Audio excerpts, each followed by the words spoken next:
9-шы есеп. 3 жұмысшыдан құралған бригада үйдің шатырын 40 күнде жасайды. Бригада тағы неше жұмысшы қабылдау керек? Дәл осы тапсырманы 24 күнде бітіру үшін де. Жазайық. 3 жұмысшы 40 күнде жасайды дейді.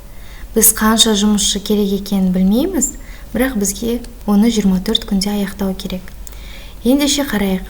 Бізде күндер азаю керек, ал жұмысшылар көбею керек, е? Но X біз қанша екенін білмейміз.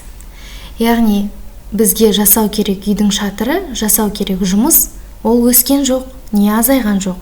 Бізде жұмысшылар саны артып, ал жұмыс күні азаю керек. Демек, міне жұмысшылар саны артады, ал жұмыс күні азаяды. Бұл бізде егер осындай стрелкалар, сызықшалар, қарама-қарсы бағытта болса, онда бұл кері пропорция деп аталады. Біз жай пропорцияда ортаңғы мүшелерінің көбейтіндісі шеткі мүшелерінің көбейтіндісіне тең деген ережемен шығаратынбыз. Ал осындай кері пропорцияда ол басқаша. Міне, мына екеуін көбейтеміз және оны мынаған бөлеміз. X тең 3 көбейтілген 40 бөлінген 24 тең. 3 пен 24 3-ке қысқарады, мұнда 1, мұнда 8.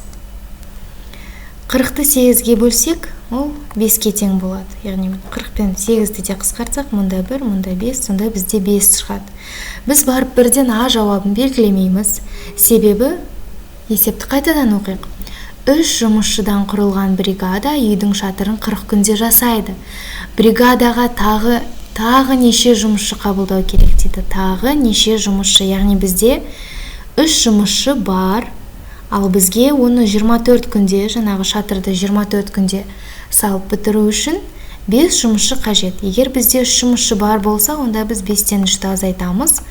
Онда бізге тағы 2 жұмысшы қажет. Яғни жауаптардың ішіндегі дұрысы С нұсқасы.